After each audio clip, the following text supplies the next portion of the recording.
नमस्ते आप सभी को। आज फिर हम हाजिर हैं आपके लिए पार्ट 3 लेकर के। आज ये तीसरी वीडियो है अपनी रुपए वाली किताब को समझाते हुए, जिसमें हम सारे के सारे पॉइंट्स को, सारे पाठों को एक एक करके आपको समझा रहे हैं और आपको बता रहे हैं कि लेखक अपनी किताब में कहना क्या चाह रहे हैं। यानी कि जो संदेश आपको देना चाह रहे हैं वो संदेश आप तक वैसा का वैसा जाए, इसकी कोशिश में हम इसके पूरे भाग को आपको एक्सप्लेन करके बता रहे हैं। तो जो आज का जो टॉपिक है अपना, पीछे हमने कर लिया टॉपिक, जो पिछला टॉपिक था वो ये था कि हम रुपए के इतिहास को समझने की कोशिश कर रहे थे। फिर उसके बाद हमने रुपए के ऊपर जो वित्त मंत्रालय से जवाब मांगा, उन्होंने कहा कि हमारे पास वैध रुपए का कोई दस्तावेज नहीं है। वो इस किताब के पेज नंबर 135 से 238 तक दिया हुआ है। वो हम आपको सिलसिलेवार जब वहाँ तक पहुँचेंगे तो हम आपको बताएंगे। तो आज का जो हमारा लेसन है वो भारतीय रुपये को समझने का है। देखिएगा, ये क्यों ज़रूरी है समझना, क्योंकि रुपया मूल्य का मापक है और किसी भी वस्तु के मूल्य को मापने के लिए हमें जब मुद्रा की आवश्यकता पड़ेगी तो हमें रुपए की आवश्यकता पड़ेगी। जब तक भारत का नागरिक भारत का रुपया इस्तेमाल कर रहा है तब तक वो अपने देश की संप्रभुता को बचा रहा है। तो इसलिए बहुत ज़रूरी हो जाता है कि पहले वो रुपए को समझे। किसी भी कॉलेज में, किसी स्कूल में रुपए को नहीं समझाया जाता और ये बड़ा दुर्भाग्य है हमारी आने वाली जनरेशन्स के लिए, अगली पीढ़ियों के लिए, कि जब उन्हें पता ही नहीं होगा कि जो उनके विनिमय का साधन है वो क्या है। डिजिटल ग्लोबलाइजेशन, इंटरनेट, आईटी क्षेत्र, तकनीक और विज्ञान, इन सब का ड्रामा तभी तक वैलिड रहेगा जब तक आपके पास में इन चीज़ों की पूरी समझ रहेगी। अर्थात आपकी जेब में जो रुपया है या जो आपके मोबाइल में जो डिजिट है, आजकल के बच्चे उसी को रुपया समझने लग गए हैं। ये बहुत बड़े दुर्भाग्य की बात है। तो आज इसलिए आपको समझाएंगे कि रुपया क्या है, रुपया क्या काम करता है और रुपये ने अभी तक मतलब पहले तो हम यही समझ लें चलो कि रुपया क्या है। तो भारतीय रुपया, प्राप्त दस्तावेजों एवं खोजों से पता चलता है कि मुद्रा का चलन अति प्राचीन है। मुद्रा का जन्म मानक धातु एवं मानक मूल्य पर आधारित है। वैदिक काल, प्राचीन काल से लेकर आज तक वैध मुद्रा मानक और मूल्य पर आधारित था। यानी कि जो वैध मुद्रा है वो मानक और मूल्य पर आधारित था और है, जिसके बहुत से प्रमाण हैं। लेकिन अंग्रेज इतिहासकार और अर्थशास्त्रियों ने रुपए के जन्म देने का श्रेय शेरशाह सूरी को दिया। तो शेरशाह सूरी जब 1540 से 1545 के दौरान जो भारत में इसका शासन रहा, उस दौर के शासनकाल को श्रेय दिया अंग्रेजों ने कि शेरशाह सूरी ने रुपया चलाया। इसलिए उसका कारण क्या है कि शेरशाह सूरी ने प्राचीन समय से चली आ रही मुद्रा के मानक मूल्य को अपनाते हुए उस मुद्रा का नामकरण, उसका नाम रुपया रखा, जो दस्तावेजों में अंकित है। यानी कि जो चांदी का सिक्का, जिसको उस मुद्रा का नाम चांदी का सिक्का दिया, वो रुपए के नाम से अंकित है। अब सबसे पहली बात जो आती है यहां पर वो ये आती है कि अगर किसी ने उसको लिखित दस्तावेज बना दिया है कि ये भारत की मुद्रा है और इसका नाम रुपया है, तो अब उस रुपए को कभी भी, मतलब इस मुद्रा को कभी भी, उसके मानक को कभी भी बदला नहीं जा सकता। ये एक बिंदु है जो आपको हमेशा ध्यान रखना है कि किसी भी मापक के मानक को कभी बदला नहीं जा सकता। अगर बदला जा सकता है तो कोई प्रोविजन नेचुरल प्रिंसिपल में होगा, उसका उल्लेख आपको करना पड़ेगा, बताना पड़ेगा, जस्टिफाई करना पड़ेगा कि इसकी वजह से किसी भी एक व्यक्ति के साथ शोषण ना हो रहा हो। क्योंकि स्टैंडर्ड का काम ही ये है, मानक का काम ही ये है कि वह शोषण को रोके। फिर भी हम इसको आगे थोड़ा सा करते हैं, पढ़ते हैं।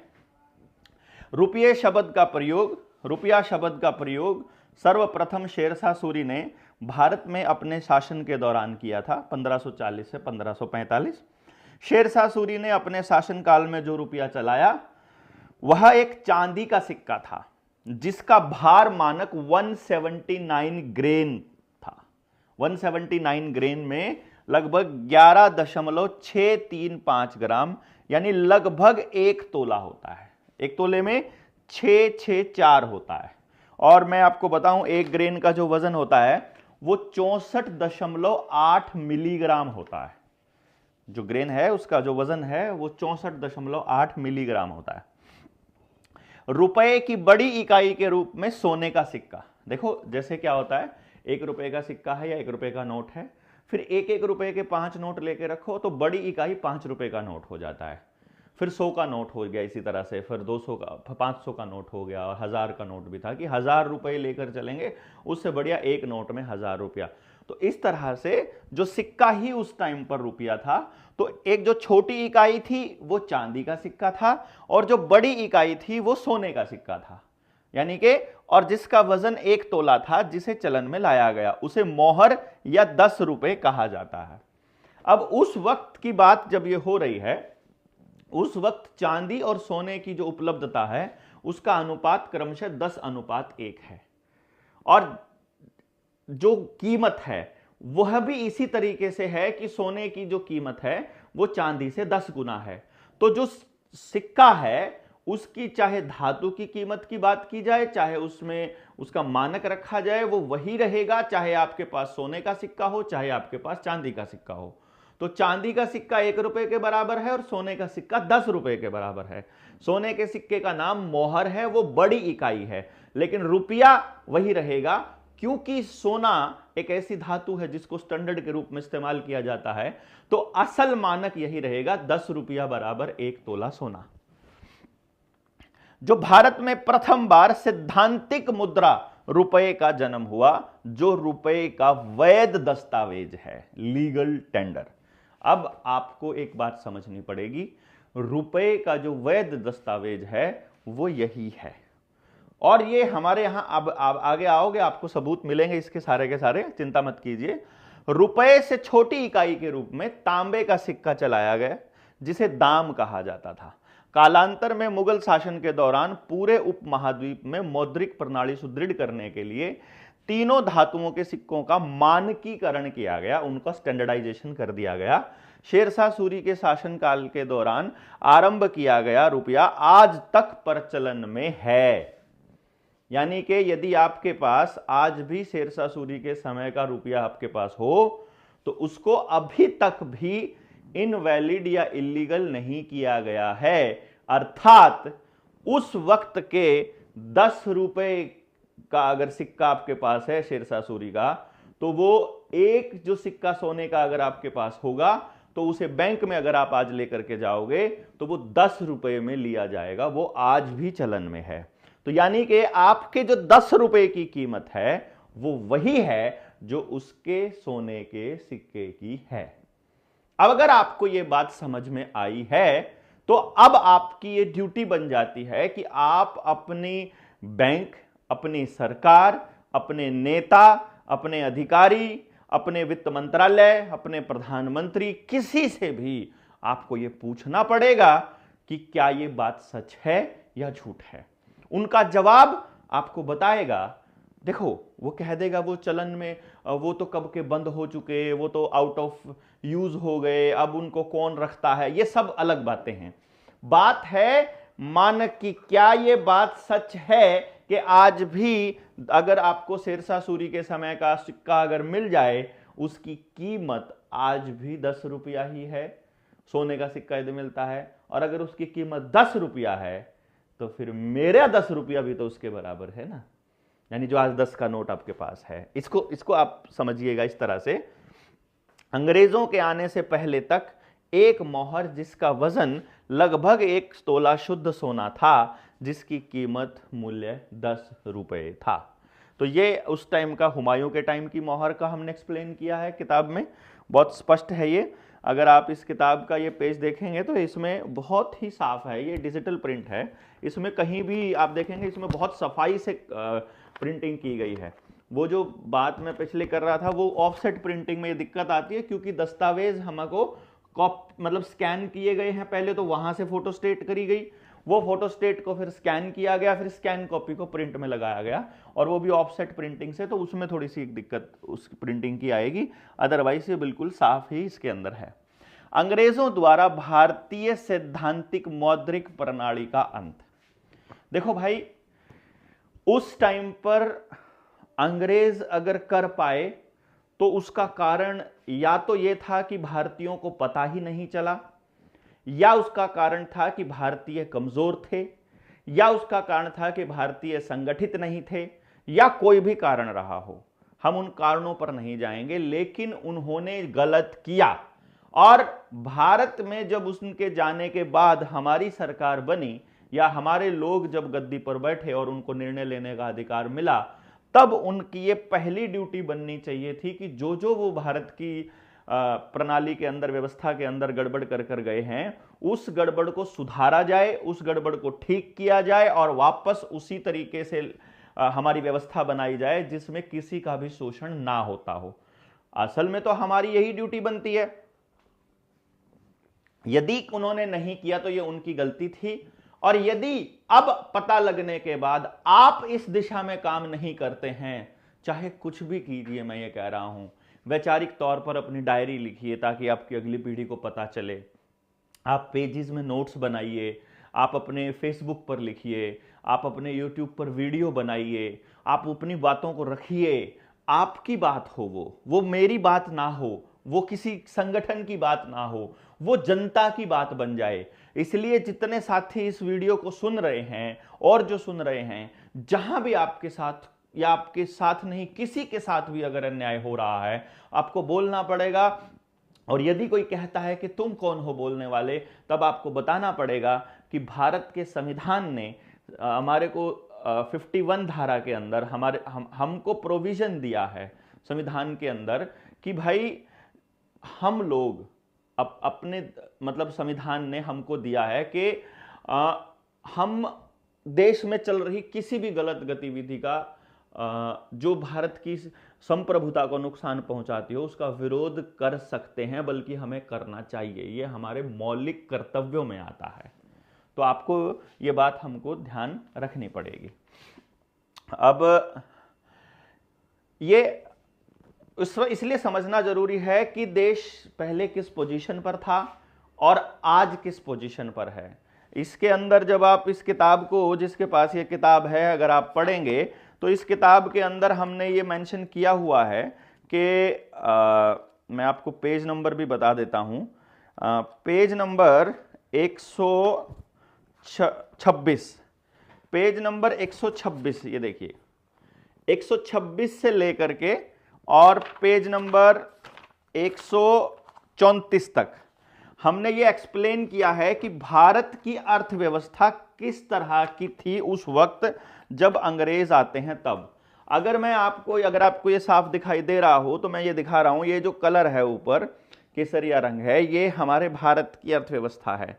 और जब साल 1 है एडी, यानी आज से 2025 साल पहले, तब हमारी अर्थव्यवस्था 51,800 मिलियन डॉलर के बराबर है। 51,800 मिलियन डॉलर के बराबर है जब ये जीडीपी है सारे कंट्रीज की। और चाइना 42,000 मिलियन डॉलर के साथ सेकंड नंबर पर है, और इटली 12,000 के बाद तीसरे नंबर पर है, और Turkey, France, Egypt, Iran, Spain, Mexico, Brazil, Germany, Bangladesh, ठीक है, इंडोनेशिया, पाकिस्तान और जापान। ये तब की बात हो रही है जब उस एरिया की बात हो रही है, जब हम ये वाला पार्ट लेते हैं कि यानी कि जो रीजन पाकिस्तान का है, ये वहां की पार्ट हो रही है कि उस रीजन की अर्थव्यवस्था इस लेवल पर थी। यानी अगर हम टॉप के 10-15 कंट्रीज की बात करें, ये 15 कंट्रीज हैं टोटल, तो टॉप के 15 देशों की अगर हम बात करें तो जिस वक्त हम बात कर रहे हैं आज से 2025 साल पहले की, जिन लोगों ने हम पर राज किया, ऐसा फैलाया गया, अंग्रेज यानी कि इंग्लैंड, उसकी अर्थव्यवस्था टॉप 15 में कहीं पर भी नहीं है, इंग्लैंड की अर्थव्यवस्था। आप इसके बाद जिस टाइम पर अर्थव्यवस्था, यहां 1600 ईस्वी की बात हम करते हैं कि 1600 में अंग्रेज भारत में आए थे, उस टाइम तक चाइना दुनिया की सबसे बड़ी अर्थव्यवस्था बन चुकी है। इससे पहले 1500 में भी अगर आप देखते हो, अंग्रेजों के आने से पहले, तो भारत पहले नंबर पर आता है। उस टाइम पर हमारी अर्थव्यवस्था है 1,01,967 मिलियन डॉलर की, और चाइना की जो जीडीपी है उस वक्त 97,243 मिलियन डॉलर की। और उस टाइम पर जो रुपया है वो सोने और चांदी में ही लिया और दिया जा रहा है। यानी आप इसको ऐसा समझ सकते हैं कि यदि आज आपका एक सोने का सिक्का, यानी सोने का सिक्का मतलब 1 रुपए की जो मोहर है, 1 तोला सोना जो है, यदि आज 85,000 रुपए के बराबर आ रहा है, एक सोने का सिक्का 85,000 रुपए के बराबर है, यानी कि 10 रुपये बराबर 85,000, तो 1 रुपया बराबर 8,000 के करीब आता है। यानी कि जितनी अर्थव्यवस्था है इसका 8,000 गुना है उस वक्त की भारत की अर्थव्यवस्था। 8,000 गुना समझ में आया ना कैसे? क्योंकि वो उस वक्त सोने और चांदी में है। तो आज भी अगर हमारा रुपया सोने चांदी में हो तो 8,000 गुना की बात आता है। और जब हम इसमें बात और प्रति 10 ग्राम की बात करेंगे तो लगभग 6,000 गुना की बात हो जाएगी, 6 से 7,000 के बीच का। अब जब अंग्रेज यहां पर आते हैं 1600 ईस्वी में, तब भी अगर आप देखते हैं तो टॉप के 15 कंट्रीज में कहीं पर भी इंग्लैंड का नाम नहीं है, यहां पर कहीं पर भी अमेरिका का नाम नहीं है। यूके आया है 1600 में, 1500 में टॉप 15 में नीचे से 14वें नंबर पर, मतलब ऊपर से 14वें नंबर पर। और अब आ गया है फिर ये यूके 4 और 4 8 और 3 11 और एक 12वें नंबर पर आ गया है 1600 में, जब वो हमें लूटना चालू करते हैं। यानी इधर से सोना उधर जाना चालू होता है और हमारी अर्थव्यवस्था डाउन आती है और उनकी अर्थव्यवस्था चलना शुरू होती है। इसी वक्त जब हम देख रहे हैं यूके 1800 में 200 साल के बाद पहुंच गया है 5वें नंबर पर, और यूएसए भी इसमें एंटर कर चुका है। अब फिर 1857 की जब क्रांति की बात होती है, ब्रिटिश राज की बात हो रही है, उस टाइम यूके 3रे नंबर पर आ गया है और इंडिया 2रे नंबर पर आ गया, और यूके उसके बिल्कुल नजदीक पहुंच गया है, यानी कि इंग्लैंड उसके नजदीक पहुंच गया और भारत नीचे जा रहा है।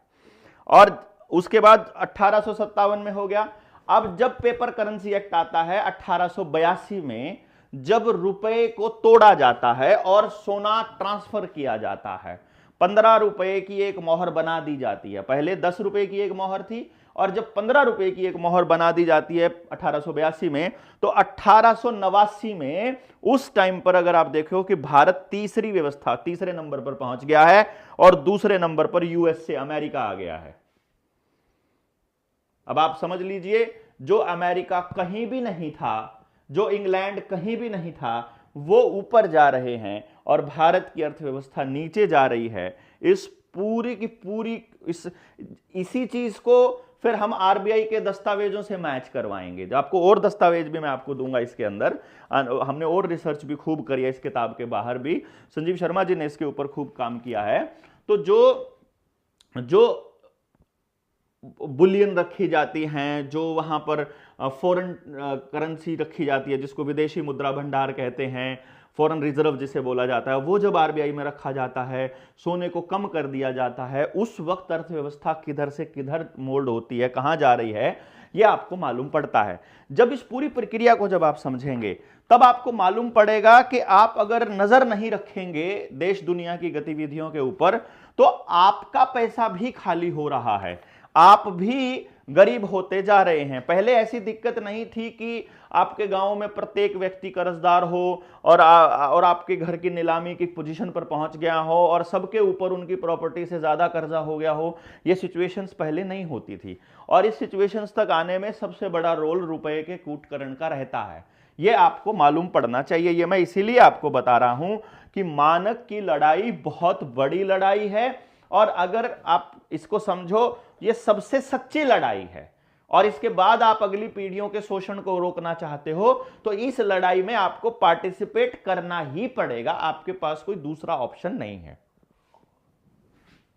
अब इसको हम पढ़ते हैं।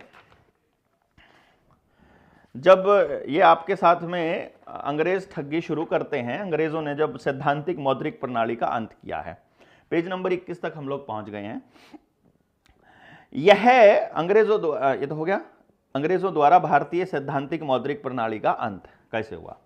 यह मानक मौद्रिक प्रणाली इतनी सुदृढ़ थी हमारी कि सन 1700 में अंग्रेजों के आने से पहले, मतलब 1600 में आ गए थे, लेकिन राज तो बहुत बाद में चालू हुआ ना, 1857 के बाद ही इंग्लैंड की पार्लियामेंट के हिसाब से कानून चलने लगे, 1855 वाले आदेश के बाद। तो 1700 में अंग्रेजों के आने से पहले भारत की अर्थव्यवस्था दुनिया की 24.4% आय के साथ विश्व में सबसे बड़ी थी। भारत कृषि केंद्रित और उद्योग प्रधान देश रहा। जैसे आपको क्या समझाया गया कि भारत कृषि प्रधान देश है, नहीं, कृषि केंद्रित उद्योग, मतलब यानी कि हमारा जो उद्योग धंधा है, और हमारा क्या, दुनिया भर के सारे उद्योग धंधे खेती से ही चलते हैं, तो खेती पर आधारित उद्योग धंधा, चाहे मसाले हों, चाहे सब्जियां हों, चाहे सोना भी खेती से, जमीन से ही निकलता है, मतलब कहने का, फिर पशुधन से जो निकलने वाली चीजें हैं, वो सारी चीजें। अंग्रेजों के आने से पहले व्यापार के लिए पर्याप्त मात्रा में सोने और चांदी के सिक्के के रूप में मुद्रा उपलब्ध थी, जिसके सैद्धांतिक मानक के अनुसार, यानी जो भारतीय स्टैंडर्ड है, 1 तोला शुद्ध, 1 तोला चांदी यानी 11.66 ग्राम या 180 ग्रेन का सिक्का वो 1 रुपए के बराबर है, और 10 रुपए का जो 10 रुपए के जो बराबर है, 10 रुपए की जो मोहर है, उसमें 180 ग्रेन का सिक्का है, यानी वो चांदी का है, ये सोने का है। जब अंग्रेज भारत पर कब्जा किए, तब भारत का लूटपाट और शोषण करना शुरू किया, और शोषण करने का सबसे उत्तम हथियार भारतीय मुद्रा रुपये को चुना। इसके लिए मुद्रा बाजार की स्थापना करके मुद्रा के मूल्य को घटा बढ़ाकर भारत के लोगों का शोषण शुरू किया, यानी कि मुद्रा बाजार बना दिया कि रुपए की वैल्यू वर्ल्ड की इकोनॉमी के हिसाब से तय होने लग जाए, और हमें तो कुछ पता नहीं होता। अभी देखिए, आपकी संसद में जो कानून बन रहे हैं उनसे हम अनभिज्ञ हैं, हमें जानकारी नहीं दी जाती है। जब भी देश की जनता के खिलाफ कोई कानून बन रहा होता है, उसी वक्त देश में मीडिया के अंदर कोई और प्रोपेगेंडा चल रहा होता है, और उस वक्त हमारा ध्यान उधर रहता है, और पीछे से कोई कानून बना दिया जाता है, और फिर सारी एजेंसियां, चाहे कोर्ट है, वकील है, पुलिस है, एसडीएम है, तहसीलदार है, डीसी है, फिर वो सब कानून का हवाला देते हुए, पॉलिसी मैटर का हवाला देते हुए आपका शोषण करते रहते हैं। तो जो पॉलिसी बना रहा है उसके ऊपर निगरानी रखना बहुत ज्यादा जरूरी है, ताकि उसकी एक एक गतिविधि के ऊपर नजर रखी जा सके कि तुम ये पॉलिसीज किस लिए बना रहे हो, किसके लिए बना रहे हो, जिसके लिए बना रहे हो उसकी राय ली है कि नहीं ली है, इसके जो विपरीत पहलू है, इसका जो विपक्ष है, इसके जो खिलाफत करने वाले लोग हैं, या इसके खिलाफ बोलने वाले लोग हैं, या इसका नुकसान बताने वाले लोग हैं, उनसे राय ली है कि नहीं ली है, उनका पक्ष सुना गया है कि नहीं सुना गया है, ये बहुत ज्यादा इंपॉर्टेंट रहता है। और आप अगर इसको नहीं समझेंगे तो फिर हम लोग नुकसान में ही रहेंगे मोस्टली। तो अब अगर यदि आपको कोई रुपए पर बात बताना शुरू करे कि भाई ये रुपया, क्योंकि ये जो लेसन है, ये जो तीसरा पार्ट है, ये रुपए को ही समझाने के लिए था, ताकि आप जब कभी चलें तो कोई कह दे कि तुमने लोन में रुपया लिया था ना, तुमने लोन मांगा, हाँ, तो लोन से सामान लिया, हाँ लिया। अरे जो लोन में आपको दिया गया वो रुपया नहीं दिया गया, आपको रुपए का वो नोट दिया गया, 100 रुपए का नोट, 500 का नोट, क्योंकि उसमें जो चलन में है, जो कीमत रखी गई है वो नोट के बराबर रखी है, रुपए के बराबर नहीं। रुपया तो आपको समझना ही यही है कि रुपया क्या है। जो उसी टाइम पे जब बैंक वाले आपसे पूछेंगे, कोर्ट में भी जब आपको अगर इन पर्सन भी खड़ा होना पड़ जाए, तो फिर आपको बताना है उस टाइम पे कि नहीं जज साहब, इन्होंने रुपया नहीं दिया लोन में, इन्होंने नोट दिए हैं, नोट की वैल्यू रुपए की वैल्यू से अलग है। और जिसका कर्जा है ना, वो चांदी के 2 सिक्के तो रखो, एक 90% चांदी वाला, एक 50% चांदी वाला, और सिक्का दूसरा रखो, फटाक से उनके सामने रख दो, या उससे पहले वाला नोट भी रख लो। ये देखो जी, इन्होंने तो इसका ये जो वचन खंड है गवर्नर का वो भी बदला हुआ है। इन्होंने तो ये देखो जी, ये सिक्का ये भी 1 रुपए में लेता है बैंक, तो बैंक इसको 1 रुपए में ले रहा है, जिसमें ये ऐसे ऐसे 1000 सिक्के आ जाते हैं। जो लोहे वाला सिक्का है वैसे वैसे 1000 सिक्के उस चांदी वाले में आ जाते हैं। तो उसको बोलो जी, इसमें 1000 सिक्के आते तो 1000 गुना की लूट तो यहीं पर हो रही है हमारे साथ, इसको 1 रुपए में कैसे ले रहे हैं ये? और अगर ये इनवैलिड है तो फिर ये वैलिड कैसे, और ये इनवैलिड है तो फिर ये वैलिड कैसे? दोनों को ऐसे करके सामने रख दो। आपको ऐसे करके रखना पड़ेगा, स्टैंडर्ड के ऊपर बात करनी ही पड़ेगी। आपके पास ये नहीं मान रहे हैं, कोई बात नहीं, हम बात तो करें, देखें तो सही है भाग रहे हैं, ये जवाब क्या दे रहे हैं, ये कहां से तर्क लेके आते हैं, कौन सा कानून बनाएंगे, क्या करेंगे, देखेंगे ना। तब तक पूरे देश के अंदर बात चली जानी चाहिए। और आपको अपने घर में अगर आपके पास ये किताब है, मैं तो आपको सजेस्ट करूंगा इस किताब को पढ़िए आप। मतलब इस किताब को पढ़िए इन द सेंस, जैसे सामने रखिए, जिस तरह से मैं आपको बता रहा हूं वैसे आप भी पढ़िए। जब आप किसी को बताने के लिए पढ़ोगे तो आप थोड़ी गहराई से पढ़ोगे, और जो सवाल आएंगे फिर उनके सवालों के जवाब ढूंढोगे। तो आप इधर मेरे इस निडर इंडिया चैनल के ऊपर मैसेज कर दीजिए, कमेंट कर दीजिए कि ये सवाल आया है रुपए के ऊपर, अगली वाली जो वीडियो आएगी रुपए की, जो इस किताब को समझाने वाली, उसमें मैं वो सवाल भी ले लूंगा। तो अभी तक हमारे 2 एपिसोड हमारे हो चुके हैं, आज तीसरा एपिसोड है। अभी तक सवाल नहीं आए हैं, तो आपके सवाल जब आएंगे तो और अच्छी बात है। और जिन सवालों का जवाब आगामी पेजों में होगा वो मैं आपको बता दूंगा कि इसका जवाब आपको आगामी पेजेस में मिलेगा। अब रुपया क्या है इसको आपको समझना है। यही लास्ट बात जो पूरे चैप्टर की होगी कि रुपए में सोने की मात्रा ही रुपया है। यानी रुपया वो कागज नहीं है, जैसे कि वजन को हम देखते हैं ना, उसका मानक जो है वो वजन है। कितना वजन? 1 किलो वजन। जैसे 1 मीटर है, अब 1 मीटर किसको कहेंगे हम? 1 मीटर वजन किसे कहेंगे? जब हम दूरी के मापक को देखा जाता है तो उसमें प्रकाश की गति को केंद्र में रख के लिया जाता है। तो जैसे प्रकाश की गति है 3 लाख किलोमीटर प्रति घंटा, तो 1 सेकंड में 3 × 10⁸ शायद होता होगा, इस तरह से इतने मीटर उस पर सेकंड में 3.6 इंटू वो कैलकुलेट कर लिया जाता है। तो फिर उसको 1 मीटर में, मीटर और सेकंड में लेकर के फिर ये कहते हैं कि 1 इतने सेकंड में प्रकाश जितनी दूरी तय करता है that is equal to 1 metre. ये 1 मीटर का स्टैंडर्ड है, क्योंकि प्रकाश अपनी गति कभी नहीं बदलेगा। उसका रीजन ये है कि किसी भी चीज का जो मानक होता है वो फिक्स होना चाहिए। कोई भी ऐसी चीज जो फिक्स होनी चाहिए, उस फिक्स चीज को ही हम लोग इसका स्टैंडर्ड लेते हैं किसी भी चीज को नापने का। तो फिक्स चीज के मुकाबले फिक्स चीज ली जाती है। तो इसलिए सोने को लिया गया कि वो घटता बढ़ता नहीं है, जंग नहीं लगता है, उसके ऊपर केमिकल रिएक्शन पानी का नहीं होता, मौसम का कोई फर्क नहीं पड़ता, दबाव कितना ही हो उसका कोई फर्क नहीं पड़ता, पीट लो कूट लो, उसकी चादर बना लो, लोहे की बनाओगे तो वो झड़ता रहेगा, नीचे साइडों में तो कम होता जाएगा, उस पर जंग लगता जाएगा।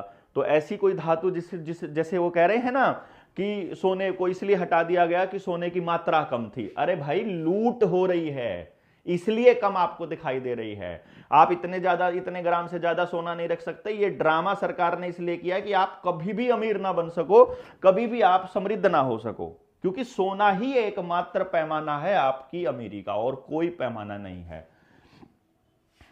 जबकि सिद्धांत मुद्रा का मानक मूल्य स्थिरांक होता है, घटाया या बढ़ाया नहीं जा सकता।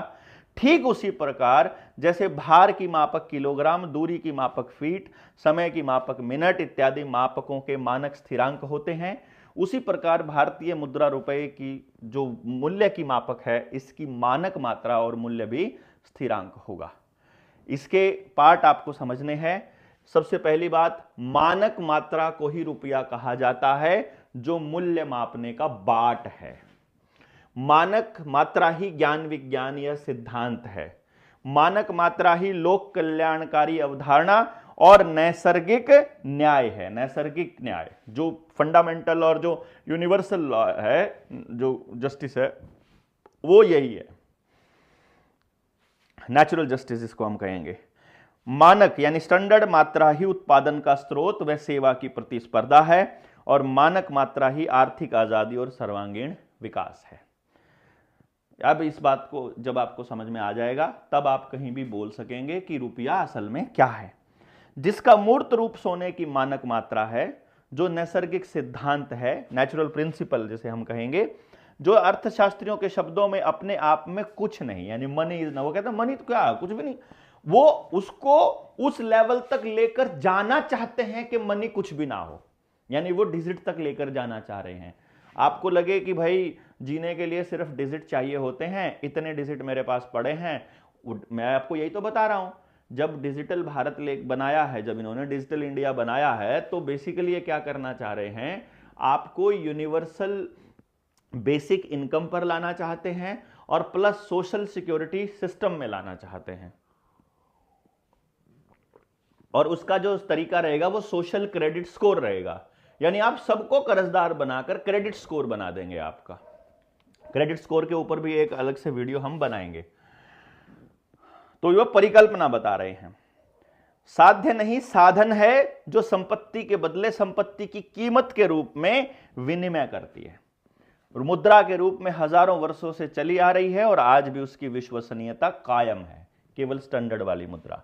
मापक के सिद्धांत के अनुसार दुनिया के हर मापक का मानक मात्रा स्थिरांक होता है, उसी प्रकार भारतीय मुद्रा मूल्य की मापक है, इसकी मानक मात्रा भी स्थिरांक होती है, इसे घटाया या बढ़ाया नहीं जा सकता। रुपए के मानक मूल्य को घटाना या बढ़ाना, दोनों, घटाया भी नहीं जा सकता और बढ़ाया भी नहीं जा सकता, वो अवैध है, कानूनन जुर्म है। और हमारा जो बीएनएस है, जिसे भारतीय न्याय संहिता 2023, उसके अध्याय 10 की धारा 178 से 188 तक सिक्कों का, करेंसी नोट का, बैंक नोट का, सरकारी स्टैंप का कूटकरण अपराध संबंधित धाराएं हैं, यानी ये क्रिमिनल एक्ट है। आईपीसी की धारा जो अध्याय 18 था, उसकी धारा 489 ABCDE था, तब करेंसी नोट, बैंक नोट के कूटकरण से संबंधित और आपराधिक धाराएं वो पहले थी, वो अब बीएनएस की अध्याय 10 धारा 178 से 188 हो गई है, जो पहले 132 से 154 हुआ करती थी और ये 489 हुआ करती थी। वो सारी टोटल यहाँ पर लेके आ गए, जिसमें आजीवन कारावास तक का प्रावधान है, जो एक प्रमाणिक साक्ष्य है, यानी कि ये एक प्रूफ है कि रुपए का या कूटकरण, उसके मानक का कूटकरण कभी भी नहीं किया जा सकता। अब आप लोगों को यह बात समझनी पड़ेगी कि आप जब बात करें तो रुपए को किस एंगल से आपने परिभाषित करना है।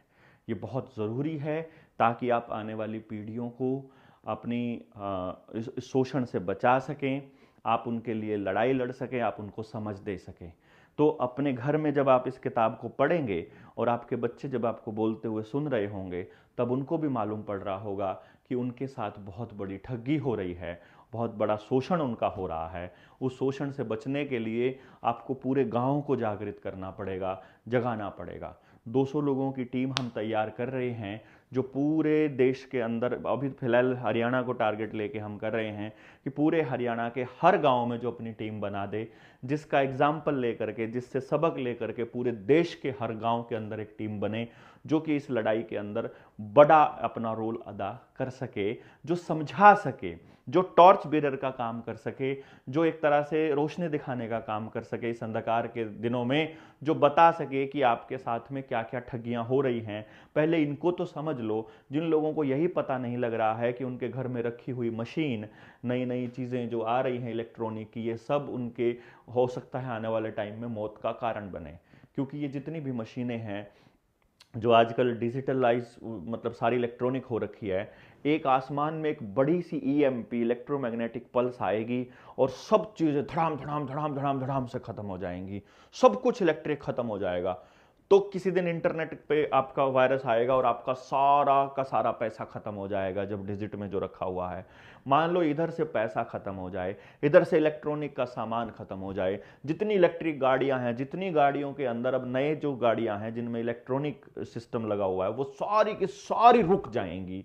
तब आपको इस पूरे के पूरे जो कम्युनिटी वाला जो इनका मेट्रो है, जो उस मेट्रो के ऊपर ही आधारित ट्रैवल करना पड़ेगा। उस टाइम पर कोई सरकारी बस अड्डा नहीं होगा, सब कुछ प्राइवेटाइज हो चुका होगा। उस बस में चढ़ने से पहले आपका सोशल क्रेडिट स्कोर चेक करेंगे कि पहले यहाँ स्कैन करो अपना मोबाइल, दिखाओ तुम सरकार की बात मानने वाले हो या सरकार का विरोध करने वाले हो। बीजेपी का जो इनका एक स्पोक्स पर्सन है, वो अश्विनी क्या नाम उसका एडवोकेट है, जो बता चुका है पहले ही कि एक बार आधार के साथ जुड़ जाने दो, फिर इन किसानों का इलाज फिर हम करेंगे। तो वो लोग आपका इलाज करने के लिए आ रहे हैं। आप अपने इस बर्बादी को रोकने के लिए क्या कर रहे हैं, ये बड़ा सवाल है। आप अपने लोगों को कैसे समझा रहे हैं, ये बहुत बड़ा सवाल है। इस प्रोसेस को कॉन्टिन्यूसली जारी रखिएगा, क्योंकि ये सब चीज़ें जो कोई बता नहीं रहा है आपको, इसलिए कि वो डरते हैं कि भविष्य में अगर वो गलत हो गए तो इस बात से उनको डर लगता है। कोई बात नहीं, हमें डर नहीं लगता है कि हम गलत हो जाएंगे तो क्या होगा।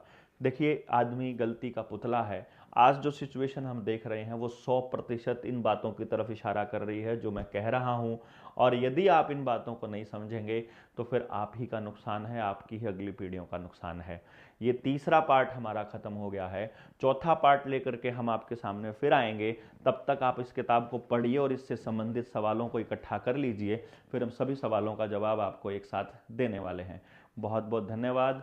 जय हिंद, जय भारत।